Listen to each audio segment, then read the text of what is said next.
በራስ ሃይማኖት መልስ ማስረጃ ታመጣለህ? ኢሳ ሰማይ ቤት ነው ያለው አልጋ። ኢሳ ሰማይ ቤት እንዳለ ማስረጃ አመጣለሁ። ኢሳ ሁለተኛ ሰማይ ላይ እንዳለ የድንግል ማርያም ልጅ ቀጥታ አውጥቼ ላሳይሽ ማስረጃ። ሌላ ሰርፕራይዝ ልስጥሽ። ነብዩ መሐመድ ሰለላሁ ዐለይሂ ወሰለም ጋር ተገናኝተዋል፣ ሰላምታ ተለዋውጠዋል። እንኳን ደህና መጣ ገባለፍኩ አሉ ነብዩ ሰለላሁ ዐለይሂ ወሰለም። ወደ ሰማይ እየሄዱ ነው፣ ከመልአኩ ገብርኤል ጋር ናቸው። ከዚያም ከማን ጋር? በኢየሱስ አጠገብ አለፍኩኝ። ጻድቁ ነብይና ጻድቁ ወንድም እንኳን ደህና መጣህ አለኝ። ያው ጻድቁ ነብይ ብሎ ነው የጠራቸው። ሲያያቸው ገና ጻድቁ ነብይ ጻድቁ ወንድሜ ነው ያላቸው። ነብያት ወንድማማች ናቸው። ጻድቁ ነብይ ጻድቁ ወንድሜ እንኳን ደህና መጣህ። ይህ ማን ነው አልኩት። ገብርኤልን እየጠየቁት ነው አብረዋቸው ስለነበሩ። ይህ ኢየሱስ የማርያም ልጅ ነው አለኝ። ያ ሰላም። ከዚያም በአብርሃም አጠገብ አለፍኩ። ጻድቁ ነብይ ጻድቁ ልጄ እንኳን ደህና መጣህ አላቸው። እርሱ ደግሞ ይህ ማን ነው አልኩት። ይህ አብርሃም ነው ተባልኩኝ አሉ።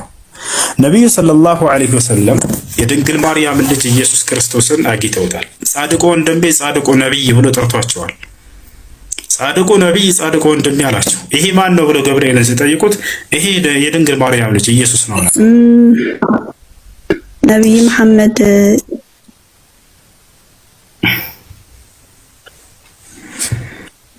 እኮ ነብይ መሐመድ ነው።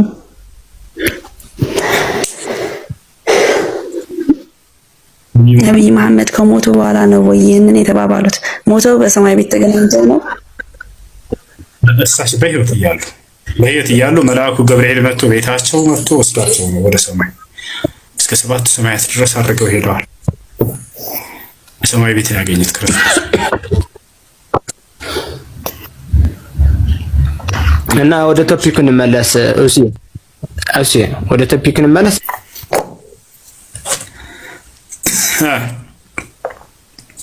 አላህ በፍጥረቱ አይሳሳትም።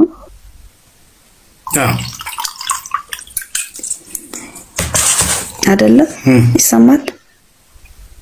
ለምንድን ነው ታዲያ ውሻ ንጃሳ ነው የምትሉት? ለምን ውሻ ንጃሳ ከሆነ ለምን አላህ ፈጠረው? አንደኛ እኛ ነጃሳ ነው አንልም። ከውሻ የሚወጣ እርኩስ ወይንም ነጃሳ ነገር አለ ብለን ግን እናምናለን። ውሻ በተፈጥሮ ሙሉ ነጃሳ ነው አይባልም። በእስላም እንደዛ የሚል የለም። ነገር ግን ከአፉ የሚወጣው ልጋጉ ወይንም ለሃጩና ይሄ ሽንቱ ካካው ነው የሚነጭሰው። ማስረጃ ቃል ነብዩ ሰለላሁ ዐለይሂ ወሰለም ኢዛ ወለገ الكلب في إناء أحدكم فاغسلوه 7 أولهن بالتراب وآخرها بالماء። ውሻ ልጋጉን ወይንም ለሃጩን በሆነ ቃል ቢያስነካባችሁ 7 ጊዜ ጠቡት። የመጀመሪያውን አንዱን በአፈር ፈትጋችሁ ከዚያ 6 ጊዜ በውሃ ጠቡት አሉ። ስለዚህ ከእርሱ የሚወጣ ነገር ነው እርኩስ የተባለው። ያለዚያ ነገር ላይ ከእርሱ በሚወጣ ነገር ላይ እርኩስ እንዴት ይባላል አምላክ የፈጠረው ነገር ላይ የሚል ጥያቄ ካለሽ መቀጠል ይቻላል እንጂ እኛ ውሻ ነጃሳ ነው አንልም። ሃይ ከእርሱ የሚወጣ ነገር ለምንድን ነው ከውሻ የሚወጣ ነገር? ከውሻ የሚወጣ ብቻ ሳይሆን ከሰው የሚወጣው ራሱ ከሰው የሚወጣ ነገር እርኩስ ተብሏል። ለምሳሌ እንደ መጽሐፍ ቅዱስ እንደ ቁርአን ብንሄድ ከሰው እሱን ተው ገብቶኛል። ልትለው የፈለከውን ገብቶኛል። ግን ውሻ እኮ በአፉ ውሃ ቢጠጣ ራሱ እኮ ንጃሳ ነው የምትሉት አላችሁ። ለምን ድመት በአፏ ውሃ ስትጠጣ ንጃሳ አልሆነች? ከእርሱ የሚገኝ ነገር አንድ ነገር ከእርሱ የሚገኝ ነገር እርኩስ እንዴት ይባላል ከሆነ ጥያቄሽ ሰውንም ያጠቃልላል። እሱ ለምሳሌ ያ ሰውን ብቻ ሳይሆን እንደ መጽሐፍ ቅዱስ ከሄድን አንቺ ራስሽ እርኩስ ተብለሻል። ከይቅርታ ጋር እኔ እርኩስ አልልሽ፣ መጽሐፍ ቅዱስ ግን እርኩስ ይልሻል። አንቺን ማንነትሽን ራሱ ማለት ነው ከአንቺ የሚወጣው ነገር እርኩስ ነው። እዚህ ጋር መጽሐፍ ቅዱስ ጋር አትምጣ። መጽሐፍ ቅዱስ ጋር አትምጣ። በቁርአን ተከራከር። የንጽጽር ቤት ነው። እሺ መጽሐፍ ቅዱስ ላይ ሴት ልጅ እርኩስ ይላታል። የሚገርማችሁ አንዴ ላሳያችሁ። መጽሐፍ ቅዱስ ላይ እንደ እስልምና ግን ሴት ወይ አንዴ ብሉይ ኪዳን አዲስ ኪዳን ተቀላቀል። እሺ አዲስ ኪዳንም ላይ እንሄድ፣ ችግር የለውም። አዲስ ኪዳንም ላይ መሄድ እንችላለን። አዲስ ኪዳንም ላይ እንሄዳለን። ግን ብሉይ ኪዳንን ያወረደው የአዲስ ኪዳኑ አምላክ መሆኑን እንዳትረሽ። አይ ወይንም የአምላክ ሌላ ነው ካልሽ የአዲስ ኪዳኑ አምላክ የብሉይ ኪዳኑ አምላክ የተለያዩ ናቸው ካልሽ ሁለት አምላክ ታመልኪያለሽ ማለት ነው። አይ አንድ አምላክ ራሱ ነው የአዲስ ኪዳኑ አምላክ የብሉይ ኪዳኑ የተናገረው ራሱ ነው ካልሽ፣ ስለዚህ እርኩስ ያለሽ አዲስ ኪዳኑ አምላክ ራሱ ነው ማለት ነው ኢየሱስ ክርስቶስ። አሁን ላሳያችሁ ሴት ልጅ እርኩስ ናት ይላል መጽሐፍ ቅዱስ። ላውጣላችሁ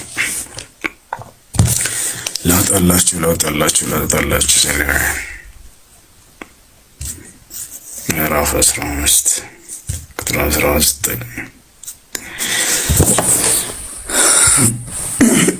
ያው ስለ ወር አበባ ሊናገር ነው ልጆች። 19 ሴት ፈሳሽ ነገር ቢኖርባት በስጋዋም ያለው ፈሳሽ ነገር ደም ቢሆን በመርገሟ 7 ቀን ትቀመጣለች። የሚነካት ሁሉ እስከ ማታ ድረስ እርኩስ ነው። 20 መርገምም ስትሆን የምትተኛበት ነገር ሁሉ እርኩስ ነው፣ የምትቀመጥበትም ነገር ሁሉ እርኩስ ነው። 21 መኝታዋንም የሚነካ ሁሉ ልብሱን ያጥባል፣ በውሃም ይታጠባል፣ እስከ ማታም ድረስ እርኩስ ነው። የምትቀመጥበትንም ነገር ሁሉ የሚነካ ሁሉ ልብሱን ያጥባል፣ በውሃም ይታጠባል፣ እስከ ማታም እርኩስ ነው። በመኝታዋም ላይ ወይም በምትቀመጥበት ነገር ላይ ቢሆን ሲነካው እስከ ማታ ድረስ እርኩስ ነው። ማንም ከእርሷ ጋር ቢተኛ መርገሟን ቢነካው 7 ቀን እርኩስ ነው። የሚተኛበትን መኝታ ሁሉ እርኩስ ነው። ሴትም ከመርገም ቀን ሌላ ደሟ ብዙ ቀን ቢፈስ ወይንም ደሟ ከመርገም ወራት የሚበልጥ ቢፈስ በመርገሟ ወራት እንደሆነች እንዲሁ በፈሳሿ ርኩሰት ወራት ትሆናለች። ምንድናት? እርኩስ ናት። እርኩስ ናት። እርኩስ ናት አለ። እንደ እስልምና እስከተባለ አማኝ አይረክስም አሉ ነብዩ ሰለላሁ ዐለይሂ ወሰለም። ኢነል ሙእሚን ላ ዩነጅስ አው ከማ ቃለ ነብዩ ሰለላሁ ዐለይሂ ወሰለም ያለው። ስለዚህ እንደ መጽሐፍ ቅዱስ እንስሳትን ሳይሆን ሰውን እርኩስ ላይ ተሰቅሏል። ስለ ሰዎች የአንድ አምላክ ስለ ሰዎች ኃጢአት በመስቀል ላይ ተሰቅሏል። ይኸውልህ ቆይ አንዴ እሱን ትንሽ አምላክ ውጭ ሌላ አምላክ የለም አይደለ? ያው ቆይ እሱ ስንት ጥያቄ ነው የምጠይቅ? እኔን ከሆነ ልጠይቅህ ነው። አንዴ ልመልስልህ ነው። የተሰቀለው ኢየሱስ ክርስቶስ ነው። የወረደው ለምሳሌ ዮሐንስ አጠየቅኩም። ስለ ማንነት አይደለም ጥያቄ፣ ማን የተሰቀለው አይደለም ጥያቄ። ስለ መለኮት ስለ ምንነት ነው እየጠየኩኝ ያለሁት። መለኮት ስንት መለኮት አለ? ስለ አንድ መለኮት ላይ ያለው አልከኝ። የአንድ መለኮት መስቀል ላይ ተሰቅሏል አልተሰቀለም አልኩ። እንዴ ይኸውልህ ልንገርህ፣ ላስረዳህ። እሱም በደንብ ስማኝ፣ ትንሽ ከበድ ስለሚልህ ላስረዳህ። እኛ በመጀመሪያ የምናምነው ቃል ስጋ ሆነ ነው። ያ ቃል ምንድን ነው ነው? ቃል ስጋ ሆነ ሲባል እኮ ስጋ አይደለም ስጋ ይሆነ። ታምናለህ አይደለም ጥያቄው? ጸጋው ምን ታምናለህ አይደለም ጥያቄ? እባክህን አንድ ጥያቄውን መልስና እምነቴን ላብራራልህ። በከዛ በኋላ ተኛለህ ጊዜ ሰጣለሁ ትሰብካለህ። አንድ አምላክ አለ ብለኸኛል። ያ አንድ አምላክ ወይንም አንድ መለኮት በመስቀል ላይ ተሰቅሏል አልተሰቀለም? አይ መለኮት አልተሰቀለም ካልከኝ ፍጡር ነው የተሰቀለው፣ ሰው ነው የተሰቀለው። ተስማማን እዚህ ጋር ገብቷል አይደል? ክርስትና ውሸት ሆነ ማለት ነው። መለኮት የአንድ አምላክ ተሰቅሏል መስቀል ላይ ወይንስ አልተሰቀለም? ይኸውልህ አሁን ደግሞ ጠይቀኛል፣ ታዳምጠ ይገባል ማለት ነው። ኢየሱስ ክርስቶስ በምድር ላይ ሲመላለስ ስለ ኢየሱስ አይደለም ጥያቄ፣ ስለ መለኮት ተሰቅሏል አልተሰቀለም እኮ እየመጣሁልህ እኮ ነው። ጥያቄውን አትመልስም እኮ ምን እያደረግህ ነው አንተ? የኔ ጥያቄ ትተውና ያልጠየቅኩህን ሀሳብ አንስተህ በዚያ ላይ ልታወራ ፈልገህ ነው። መለኮት ተሰቅሏል አልተሰቀለም መስቀል ላይ? አምላክ ተሰቅሏል አልተሰቀለም? ሲጀመር ይኸውልህ መለኮት ማለት እኛ ፍጹም አምላክ ፍጹም ሰው ብለን የምናምን ሰዎች ነን። ፍጹም አምላክ ፍጹም ሰው እየተረዳኝ ነው? ምን ብለህ ታምናለህ? በስጋው ሞተ ብለን አንድ አምላክ ወይንም አንድ መለኮት አለ ክርስትና ብለሃል አይደለ? መለኮትን በስጋው ባጥንቱ ላይ ያልገባውን ገና ስለ መለኮት እያወራህ ነው። አዳምጥ። እኔ እኮ ቁጭ ብዬ ነው ሳዳምጥ የቆየው። ሳልጨርስ እኮ ነው የምታቋርጠኝ። አልተሰቀለም እንዴ? እየነገርኩህ እኮ ነው። ምን አለ ትንሽ ደቂቃ ብትረጋጋ። እያቋረጥኩህ አይደለም። የሌለ ሀሳብ አንስተህ ያልጠየቅኩህን ሀሳብ አንስተህ ልታወራ ስለፈለክ ገብቶኛል። ጥያቄህ እሱን አልጠየቅኩህም። ስንት መለኮት አለ በክርስትና? ስለ አንድ መለኮት አለ ብለህ ያ አንድ መለኮት ነው ወይ መስቀል ላይ የተሰቀለው አልኩህ። መስቀል ላይ የተሰቀለው የአንድ መለኮት ነው። በመለኮቱ ዓለምን እየጠበቀ ነው። በመለኮቱ ዓለምን እየጠበቀ ነው። እኛ በስጋው ነው ሞተ የምንለው። ተደበደበ ስንልም ስለዚህ መለኮት እዛ ጋር የተሰቀለው አምላክ አይደለም ማለት ነው አይደለ? ለምንድን ነው አምላክ የሆነው? መስቀል ላይ የተሰቀለው ስለዚህ አምላክ ስለዚህ አይደለም። እንደዛ አይደለም። እኛ አይደለም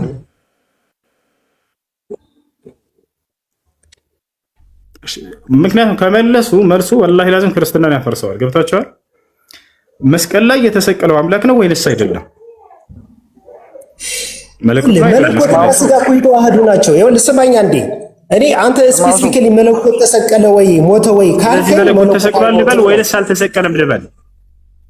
ይኸውልህ አንዴ አዳምጠኛ። አላሁ አክበር። ስለዚህ መስቀል ላይ የሞተው አምላክ አይደለም፣ ኢየሱስ አምላክ አይደለም። አምላክ አይሞትም ማለት ስለዚህ መስቀል ላይ የተሰቀለው ያ ኢየሱስ ለበላከ አምላክ አይደለም። የምትፈልገውን ብቻማ ጠይቅ። እኔ ላስረዳ ነበር እኮ አንተ የምትፈልጋትን ብቻ ነው ማልፈልገው ይሰራልኛል። በምድር ላይ ሲኖር እኛ በኢየሱስ ክርስቶስ ላይ ሲኖር ማልፈልገውን ልታወራ ስለማስቆም እኮ ነው። ሰው መለኮትም ነው። ቆይ አንዴ ሰው መለኮትም ነው ብያለሁ አይደለ? ሲሞት መለኮት እኮ ስለዚህ አምላክ ተሰቅሏል ብለና እንደሱ ከሆነ ሰው መለኮት ነው ኢየሱስ ካለ እንዴ አንተ እኮ ኢየሱስ ክርስቶስ አምላክ አይደለም ማለት ነው። ለምንድን ነው አምላክ ያለው ካሉ ምንድነው አምላክ ነኝ ብሎ እኮ ቆይ አንዴ አምላክ ነኝ ብሎ እኔ በመጽሐፍ ቅዱስ መረጃ እሰጣለሁ። አምላክም ሰውም ፍጹም አምላክም ፍጹም ሰው እንደሆነ እኔ መረጃ ልሰጥ እችላለሁ። ተሰቀለ ሲሞት ይኸውልህ ሲሞት ነፍሱ ከስጋው ስትወጣ በስጋው ነው የሞተው፣ በመለኮቱ ሕያው ነው። መለኮትን እንዴት ነው አንተ ልትሰቅለው የምትችለው? ያውራ ዝም ብለህ አውራ በቃ። ልትገለው የምትችለው እንዴት ነው ልትገለው የምትችለው? በመለኮቱ ያው ስጋው ከነፍሱ እስካልተለየ ድረስ አብሮ ነው የተሰቀለው። ግን ነፍሱ ስትለይ የሞተው በስጋው ነው። መለኮቱ ሕያው ነው። እንደ ሰው እኮ ተመላልሷል፣ በልቷል፣ ራበኝ ብሏል። ይሄ በመለኮቱ አይደለም ነው እንዴ? በመለኮቱ ደግሞ ስለዚህ መስቀል ላይ የሞተው አምላክ በፍጹም አልሞተም ማለት ነው። የሞተው ፍጡር ሰው ነው የሞተው በስጋው ነው እንዴ? እንዴት ነው የምትቀላቀለው? የሞተው በስጋው ነው፣ መለኮት አይሞትም። እሺ ስለዚህ የተሰቀለ ኢየሱስ በምንድን ነው የምትለያዩት ስትሞቱ? አንተ እሺ አዳምጥ እንጂ ታዲያ ያዳምጥም እንዳያሰብክ ሰጥ በኋላ አንተና ኢየሱስ በምትሞቱ ጊዜ ልዩነታችሁ ምንድን ነው? አንተም በስጋህ ነው የምትሞተው አይደለ? አዎ እሱ ግን መለኮት ነው እንዴ? ታዲያ እሱ በስጋው ሞተ። ኢየሱስ በምንድን ነው የሞተው? በስጋው እሱ ማለት ልክ ነው። መለኮቱ ሕያው ነው። አዎ አንተም በስጋህ ነው የምትሞተው አይደለ? ግን እንደሱ መለኮት አይደለም። በመለኮቱ ሕያው ነው የሚለው ጥቅሴቱ ጋር ነው ያለው እንዴ? መለኮት ይሞታል እንዴ? ቃል ስጋ ሆነ ሲል ሕያው ነው እሱ የሚለው መለኮት ነው ኢየሱስ ክርስቶስ። ምን አልከኝ?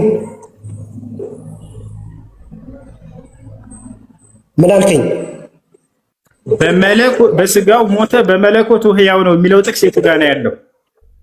የሌለ ጥቅስ ይተሸውራቸው ወላሂ ላ በመለኮቱ ሕያው ነው የሚለው ጥቅስ የቱ ጋር ነው ያለው? መለኮት ይሞታል ወይ እንዴ? ይህ የእግዚአብሔር ልጅ እንትን ካለ በኋላ በመለኮቱ ሕያው ነው እሱ የሚለው የቱ ጋር ነው? ጥቅስ የለም። እሺ አንዴ ጠብቀኝ። እኛ ይኸውልህ ሚስጥረ ሥላሴ የምናገረው አምልተን ነው። ሲፈውስ ያው ቆይ አንዴ ድውያንን ሲፈውስ በስጋው ነው ወይስ በመለኮቱ ነው ሙታን የሚያስነሳው? ንገረኝ እስቲ አንተ። ሙታን የሚያስነሳው በስጋው ነው እንዴ? ነው እንደዛ ብለን ነው ሲያስነሳለት የነበረው አላዛር ከሙታን ያስነሳው በስጋው ነው ወይ? በስጋው ነው ወይ ያስነሳው አላዛር? አንተ ለምንድን ነው ማስነሳለት እኮ ከጠየቅ በኋላ እንደምት ይሄ በመለኮቱ ነው የነበረው እግዚአብሔር ነው እኔ ነብይ እሱ ነብይ ስለሆነ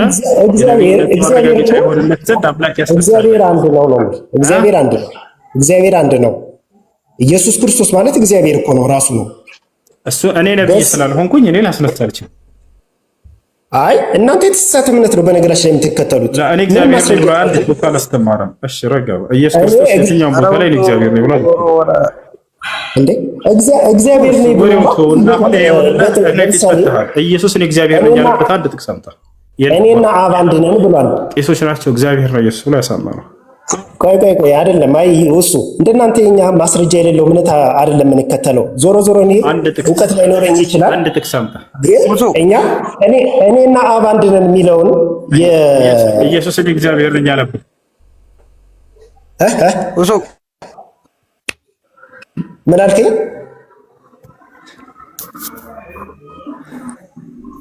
እሺ ኢየሱስ ክርስቶስን እግዚአብሔር ነኝ ያለበት አንድ ጥቅስ አምጣ። ኢየሱስ ክርስቶስን እግዚአብሔር ነኝ ያለበት አንድ ጥቅስ አምጣ። ኢየሱስ ክርስቶስ እኔ እግዚአብሔር ነኝ ያለበት አንድ ጥቅስ አምጣ። ይሄ የወረደ የቆየ ጥያቄ ነው። በነገራችን ላይ እኔ እሰጥሃለሁ፣ መጽሐፍ ቅዱስ እስከምገልጥ ከጠበቀኝ እሰጥሃለሁ፣ ችግር የለውም። ግን ከዛ ይልቅ ቅድም ጥያቄ ጠይቀህ ነበረ ስለ መሬት ቀራጩ ነው ምናምን ስለ ደም ምናምን ነገር ሚል የይሁዳ ነው ምናምን ቆይማ እሱን ታሪክ እኔ ልንገርህ። ታሪኩን እኔ ስለማውቀው ነው። አንድ ኢየሱስ ክርስቶስ እኔ እግዚአብሔር ነኝ ያለበትን ጥቅስ አንተስተ ይዘና እስከዛ ድረስ ዳኒ ያውራ። ዳኒ እንዴት ነህ? ነው እግዚአብሔር ይመስገን። የትኛውን እግዚአብሔር ነው አሁን ያመሰገንከው አንተ? ሶስቱንም አሁን የጠበቀ ያለው አንተ የት እንዳለው የሚያውቅ እግዚአብሔር ማን ነው? አሁን አንተ ያለበትን የት እንዳለው እድሜ ስንት እንደሆነ አሁን ውስጥ ያው በዙሪያ አንተ የካርከው መንፈስ ቅዱስ አንተ ከቦ ነው ያለው እየጠበቀ እየከለለ ከብዙ ነገሮች እድሜህን ቆጥሮልህ የሚጠብቅ መንፈስ ነው። አንተ ልንገርህ፣ አብ ማለት ሰማይና ምድርን የፈጠረው አብ ነው እየካርከ ያለው። ስለዚህ መንፈስ ቅዱስ አንተ ጋር እንዳለ አታምናለህ አታምንም? እሺ ኢየሱስ ክርስቶስን እግዚአብሔር ነኝ ያለበት ቦታ የለም። ተስፋ ቆርጠክ መሰከሩለት። አሁን በመጽሐፍ ኢሳይያስ ቁጥር 6 ላይ ስትሄድ መሰከሩለት። ከሴት ልጅ ተወልዶ የሚወለድ እሱ የእግዚአብሔር ልጅ እንደሆነ ይናገራል። እዛ ላይ ሰዎቹ ነው የመሰከሩለት ከሱ ጋር የነበረው። አሁን ጴጥሮስ ምን አለ መሰለክ እኔ ማን ነኝ ብሎ እሱ እንደሆነ እግዚአብሔር መሆኑን አያውቅም። ደቂቃ ነበር ሲጨርሱ እኔ እሰጥሃለሁ። ጨርሱና እኔ እሰጥሃለሁ።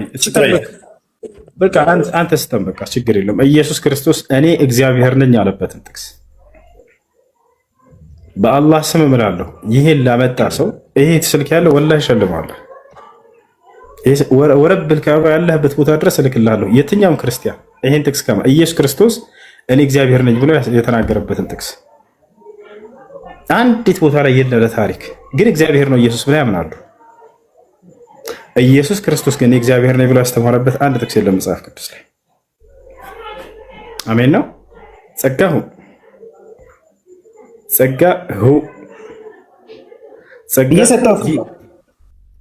ስጠኝ። የት ጋር ዮሐንስ 10:30 ክፍል ዮሐንስ 10:30 ላይ እኔ እግዚአብሔር ነኝ ብሏል ኢየሱስ።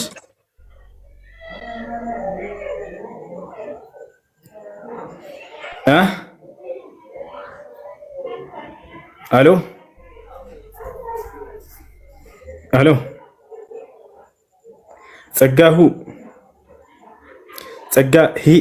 ይሄን አላወቀም መሰለኝ። ሲወጣ ከቲክቶክ ፖዝ ይሆናል። ኦኬ እሺ። እኔ አፕሊኬሽን አንድ ስልክ ስለምጠቀም ነው። አጋጣሚ መጽሐፍ ቅዱስ የለኝም። ኤኒዌይስ እኔና አብ አንድ ነን ማለት እኔና አብ አንድ አይደለንም ማለት አይደለም። እኔና አብ አንድ ነን ማለት አንድ እግዚአብሔር ነን ነው። ዮሐንስ ምዕራፍ 10 ቁጥር 30 ላይ ፊልጶስ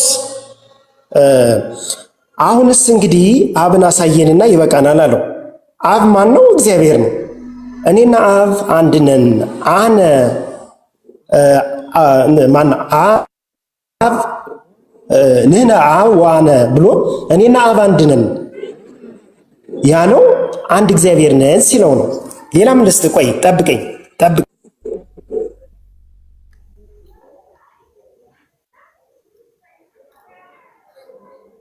14 ቁጥር 9 ላይ እኔን ያየ አብን አይቷል አለ።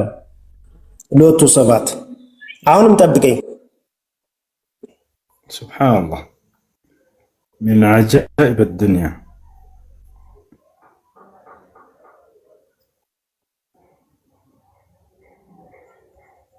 ምዕራፍ 2 ቁጥር 9 ላይም እንዲሁ